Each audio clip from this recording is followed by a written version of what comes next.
సిఎంఆర్లో అక్షయ తృతీయ వేడుకలు April 7 నుంచి April 30 వరకు జరుగును. సో ఎవరైనా వెళ్ళాలి అక్షయ తృతీయకి, ఏదైనా బంగారం కొనాలి అనుకున్న వాళ్ళు ఒకసారి మన సిఎంఆర్ జ్యువెలరీకి విజిట్ చేయండి. సో ఇప్పుడైతే బోల్డ్ అండ్ ఆఫర్స్ అయితే రన్ అవుతున్నాయి. ఆఫర్స్ అన్ని కూడా నేను ఒకసారి మీ క్లాస్లో చెప్తాను. సో ఇప్పుడైతే మనం కాలర్తో మాట్లాడేద్దాం. హలో హలో, గుడ్ మార్నింగ్ మెస్సీ. వారి గుడ్ మార్నింగ్. పేరు? ప్రసన్న. ఫ్రమ్ గుంటూరు. అవునవును. సో ఇంతకుముందే మీ అక్కగారితో మాట్లాడామండి. అవునా? యా. అదే కొంచెం లేట్ గా చేద్దాంలే అనుకున్నా. అడిగి నేను అన్ని చేసావంటే ఇంకా చేయలేదన్నాను. ఓకే సరే, చేసి అప్పుడు ఇంకా చేద్దాంలే అని. Okay okay. మరి ఏంటి ఈరోజు ఎవరికైనా విషెస్ కానీ ఏమని చెప్పాలనుకుంటున్నారా? అందరికీ వాళ్ళు పుట్టినరోజు జరుపుకుంటున్నారు, అందరికీ విషెస్ చెప్పేయండి. ఓకే, ఈరోజు పుట్టినరోజులు ఎవరైతే జరుపుకున్నారో వాళ్ళందరికీ కూడా ప్రశ్న గారి తరపు నుంచి many more happy returns of the day. అవన్నీ పొడుపుతారండి సార్, అవి మనకి రావు. అవి రావంటారా?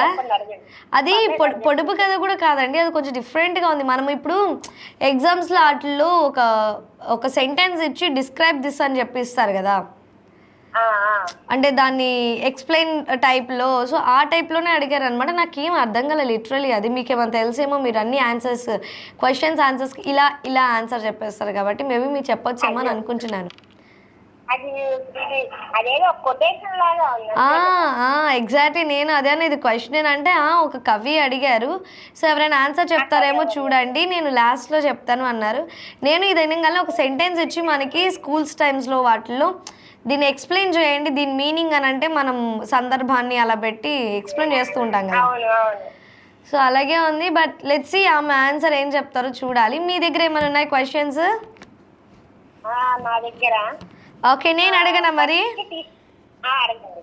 సో క్వశ్చన్ ఈజ్, భారతదేశంలో బ్రహ్మపుత్ర నది మొదట ఏ రాష్ట్రంలో ప్రవేశిస్తుంది?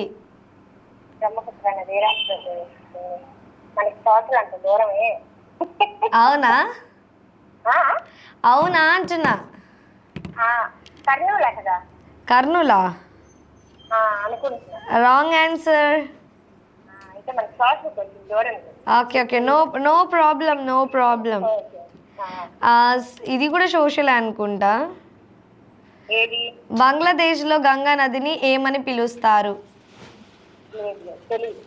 సో ఓకే, ఇందాక అడిగేశారు ఒక క్వశ్చన్కి, సరోజ గారు ఆన్సర్ చేసేసారు. సైలెంట్ వ్యాలీ ఏ రాష్ట్రంలో ఉంది అంటే షీ సెడ్ ఆన్సర్. సో అదనమాట. మీరు సోషల్ తెలియదు అంటున్నారు కాబట్టి